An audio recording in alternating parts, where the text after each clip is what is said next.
کیا مسلم دنیا کو اپنے دفاع کے لیے ایک نیٹو جیسا اتحاد چاہیے؟ یہ سوال اکثر اٹھایا جاتا ہے، لیکن اس پر گہرائی سے بات کم ہی ہوتی ہے۔ جی، اور آج ہم اسی پر بات کریں۔ آج ہمارے پاس ظہیر احمد میر کی کتاب دی نیوکلیئر امبریلا کے کچھ اقتباسات ہیں، اور یہ صرف کوئی تجزیہ نہیں ہے۔ مصنف نے تو ایک پورے دفاعی نظام کا خاکہ پیش کرنے کی کوشش کی ہے۔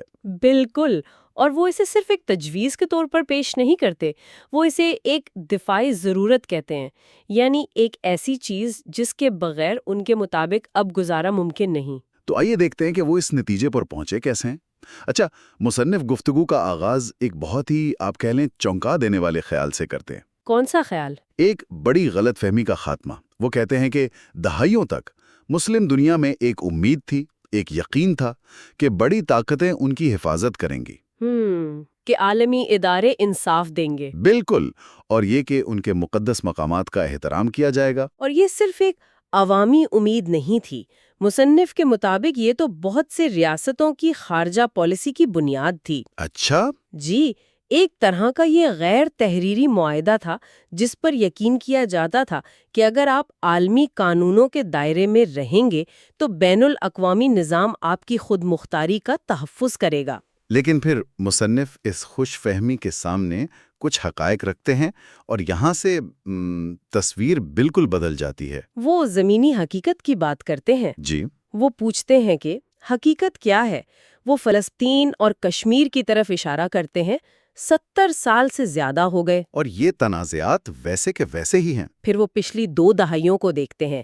عراق، افغانستان، لیبیا، شام، ایک کے بعد ایک ملک کی تباہی کا ذکر ہے۔ اور یہ صرف جنگ زدہ علاقوں کی بات نہیں ہے۔ مصنف ایک اور طرح کے دباؤ کی طرف بھی اشارہ کرتے ہیں جو زیادہ خاموش ہے۔ معاشی اور سیاسی دباؤ؟ بالکل، اور اس میں انہوں نے ایران، ترکی اور پاکستان جیسے بڑے ممالک کا نام لیا ہے۔ ساتھ ہی ٹیکنالوجی اور معیشت میں انحصار، جو ان کے خیال میں آزادی کو اندر سے کھوکھلا کر رہا ہے۔ تو یہ صرف الگ تھلگ واقعات نہیں ہیں، مصنف انہیں ایک پیٹرن کے طور پر دکھا رہے ہیں۔ جی۔ لیکن جو بات اس دلیل کو سب سے زیادہ وزنی بناتی ہے وہ اس کا موازنہ ہے کہ دنیا کے دوسرے حصوں میں کیا ہو رہا تھا۔ صحیح۔ وہ کہتے ہیں کہ جس وقت مسلم دنیا ان بحرانوں سے گزر رہی تھی، اسی دوران یورپ نیٹو کو مضبوط کر رہا تھا، ایشیا میں شنگھائی تعاون تنظیم ابھر رہی تھی، اور مغرب نے 5 آئیز جیسا انٹیلیجنس کا اتحاد بنا لیا تھا۔ یہ 5 آئیز کیا ہے؟ یہ امریکہ، برطانیہ، کینیڈا، آسٹریلیا اور نیوزی لینڈ کا ایک بہت ہی خفیہ اور طاقتور انٹیلیجنس شیئرنگ کا اتحاد ہے۔ اچھا۔ تو مصنف کا اصل نقطہ یہ ہے کہ جہاں دوسرے خطے اپنے دفاع کے لیے زیادہ متحد ہو رہے تھے، وہیں 57 مسلم ممالک، اتنی بڑی آبادی، اتنے وسائل، وہ کوئی ایک بھی متحد دفاعی بلاک نہیں بنا سکے۔ یہ تضاد ہی ان کی دلیل کا مرکز ہے۔ بالکل، اور یہیں سے پھر وہ سوال اٹھتا ہے کہ اگر موجودہ نظام تحفظ نہیں دے رہا تو پرانے طریقے کیوں ناکام ہوئے؟ جی، اور یہ ہمیں سیدھا دوسرے حصے کی طرف لے جاتا ہے، یعنی موجودہ نظام کی ناکامی۔ اور اس میں وہ سب سے پہلے اسلامی تعاون تنظیم یعنی OIC کی بات کرتے ہیں۔ تو OIC کے بارے میں ان کا بنیادی نقطہ کیا ہے؟ بہت سے لوگ تو اسے ہی ایک ممکنہ حل سمجھتے ہیں نا؟ ان کا تجزیہ بہت واضح ہے۔ وہ کہتے ہیں کہ OIC ایک سفارتی فورم ہے، فوجی اتحاد ہرگز نہیں۔ اس تفریق کو سمجھنا ضروری ہے۔ بہت ضروری ہے۔ سفارتی فورمز کا کام مذاکرات کرنا ہے، قراردادیں پاس کرنا ہے، سیاسی دباؤ ڈالنا ہے۔ لیکن ان کے پاس عملی طور پر کوئی طاقت نہیں ہوتی۔ بالکل، مصنف بتاتے ہیں کہ OIC کے پاس کیا نہیں ہے۔ کوئی مشترکہ فوج نہیں، کوئی مشترکہ انٹیلیجنس کا نظام نہیں، اور سب سے اہم بات، نیٹو کے آرٹیکل 5 جیسی کوئی شک نہیں۔ جی، آرٹیکل 5۔ یہ آرٹیکل 5 اتنا اہم کیوں ہے؟ دیکھیں، نیٹو کا آرٹیکل 5 اس پورے اتحاد کی روح ہے۔ یہ ایک بہت سادہ لیکن طاقتور وعدہ ہے کہ اگر کسی ایک رکن ملک پر حملہ ہوا، اسے سب پر حملہ سمجھا جائے گا۔ بالکل، اور سب مل کر فوجی جواب دیں گے۔ یہی گارنٹی اس اتحاد کو اتنا کامیاب بناتی ہے۔ OIC کے پاس ایسا کچھ ہے ہی نہیں۔ تو جب کوئی بحران آتا ہے، OIC زیادہ سے زیادہ ایک مذمتی قرارداد پاس کر سکتی ہے۔ جی، اس سے زیادہ کچھ نہیں۔ وہ عملی طور پر کسی رکن ملک کو فوجی تحفظ نہیں دے سکتی۔ ٹھیک ہے، تو پہلا نقطہ ہوا کہ OIC اس کام کے لیے بنی ہی نہیں، بالکل۔ لیکن پھر مصنف دوسرے نقطے کی طرف آتے ہیں جو دو طرفہ دفاعی معاہدوں کے بارے میں ہیں۔ ہاں، وہ تسلیم کرتے ہیں کہ ایسے معاہدے موجود ہیں، پاکستان، سعودی عرب، ترکی، قطر وغیرہ۔ لیکن پھر وہ ایک بہت دلچسپ جملہ استعمال کرتے ہیں، یہ بلاک تو ہیں لیکن ایک متحدہ امت نہیں۔ اس سے ان کی کیا مراد ہے؟ مطلب یہ کہ یہ معاہدے ایک بڑے مسئلے کا غلط حل ہیں۔ اچھا، یہ ایسا ہی ہے جیسے ایک بڑے گھر میں آگ لگی ہو اور آپ صرف اپنے کمرے میں فائر الارم لگا رہے ہوں۔ ہاں، یہ مثال اچھی ہے۔ یہ معاہدے مخصوص قومی مفادات پر مبنی ہیں۔ دو ممالک کسی خاص خطرے کی وجہ سے اتحاد کر لیتے ہیں، لیکن یہ اتحاد پوری مسلم دنیا کے مسائل کا احاطہ نہیں کرتا۔ تو کیا مصنف یہ کہہ رہے ہیں کہ یہ معاہدے بیکار ہے؟ نہیں، بیکار نہیں کہہ رہے، وہ کہہ رہے ہیں کہ یہ ناکافی ہیں۔ اچھا، ناکافی ہیں۔ جی، ان کا نقطہ یہ ہے کہ یہ ایک جامع اور متحد حکمت عملی نہیں دیتے۔ جب ہر کوئی صرف اپنے چھوٹے سے دائرے کی حفاظت کر رہا ہو تو پوری عمارت کمزور رہ جاتی ہے نا؟ صحیح۔ اور پھر مصنف تیسرے اور آخری نقطے کی طرف آتے ہیں، بڑی طاقتوں کی حفاظتی ضمانتیں، اور مصنف کے مطابق یہ سب سے خطرناک خیال ہے۔ کہ اگر کوئی مسئلہ ہوا تو امریکہ، روس یا چین مدد کو آئے گا۔ بالکل، کیونکہ یہ ایک ایسی بنیاد پر کھڑا ہے جو ہر وقت بدلتی رہتی ہے۔ یعنی بڑی طاقتوں کے اپنے مفادات۔ جی، یہ ضمانتیں صرف تب تک ہیں جب تک ان طاقتوں کے اپنے اسٹریٹجک مفادات اس سے جڑے ہیں۔ جیسے ہی مفادات بدلے، ضمانتیں ختم۔ ہوا میں تحلیل ہو جاتی ہیں۔ یہ بین الاقوامی تعلقات کا وہ اصول ہے جسے ریئل پولیٹک کہتے ہیں۔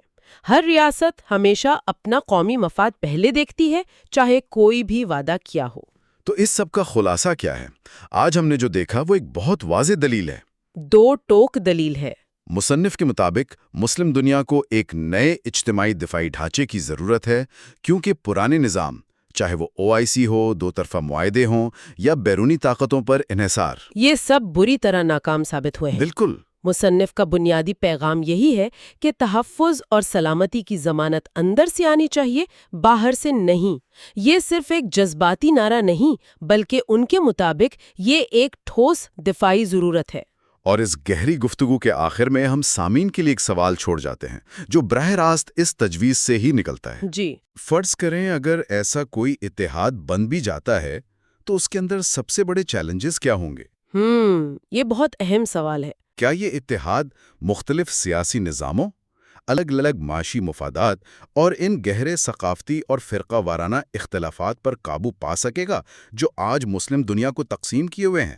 اس پر غور ضرور کیجیے گا۔ آخر وہ کیا مجبوریاں ہیں، وہ کون سے خطرات ہیں جن کی وجہ سے مصنف یہ محسوس کرتے ہیں کہ ایک اجتماعی فوجی اتحاد کے بغیر مسلم دنیا کا گزارا ممکن نہیں؟ دیکھیں، کتاب کے مطابق خطرات کی فہرست کافی لمبی اور آپ کہہ سکتے ہیں تشویشناک ہے۔ مصنف کچھ اعداد و شمار سے اپنی بات شروع کرتے ہیں۔ وہ کہتے ہیں کہ اس وقت افریقہ سے لے کر ایشیا تک مسلم دنیا 12 بڑے تنازعات میں گھری ہوئی ہے۔ 12 بڑے تنازعات؟ جی، اور اس کے علاوہ 6 مسلم علاقے ایسے ہیں جو براہ راست قبضے میں ہیں۔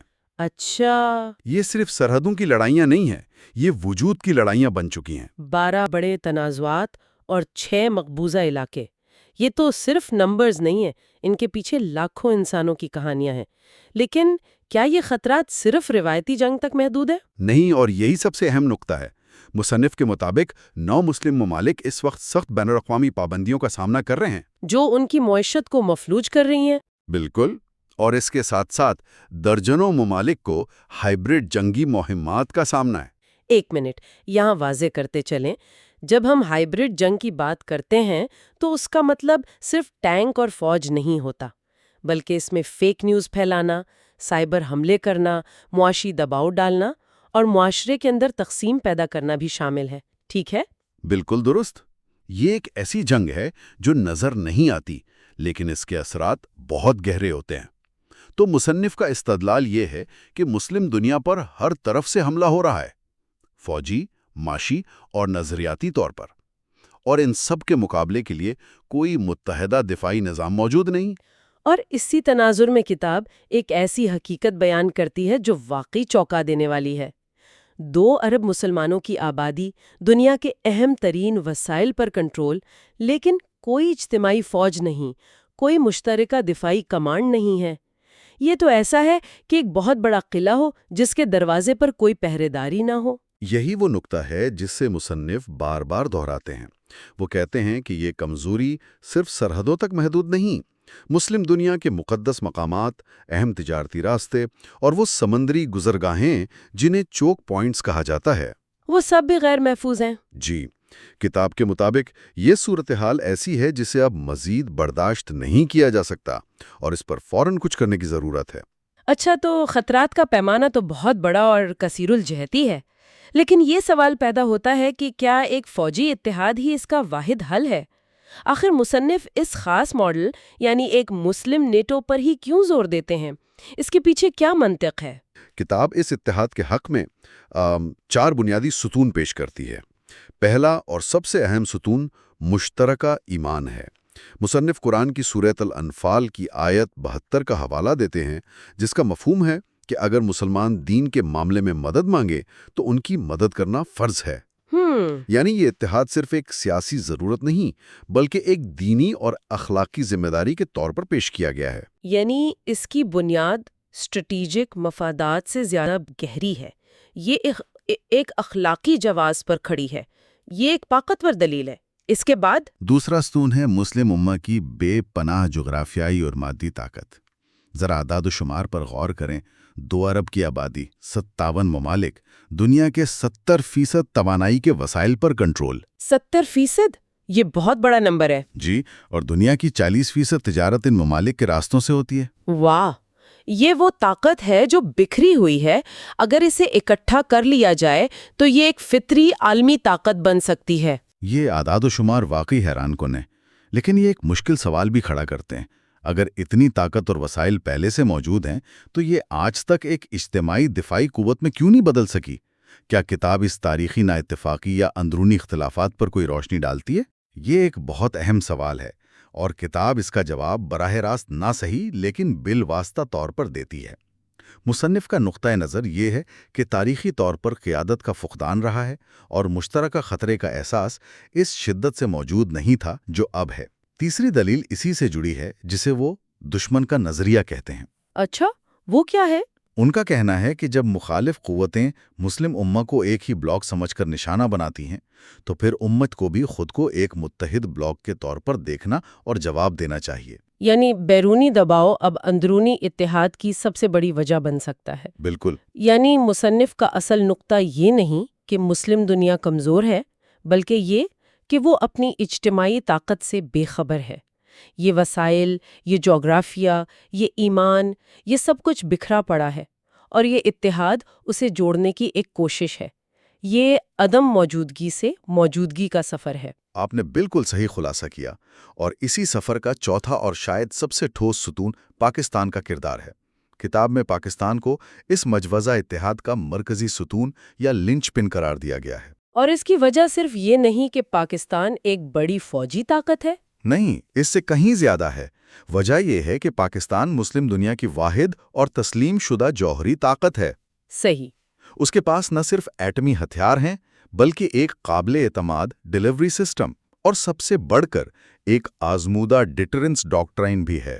یعنی پاکستان نے اپنی جوہری طاقت کو بطور دفاعی ڈھال کامیابی سے استعمال کرنے کا عملی تجربہ حاصل کر لیا ہے۔ جی، مصنف کے مطابق یہی وہ منفرد صلاحیت ہے جو کسی اور مسلم ملک کے پاس نہیں، اور یہی پاکستان کو اس اتحاد کی قیادت کے لیے ایک فطری امیدوار بناتی ہے۔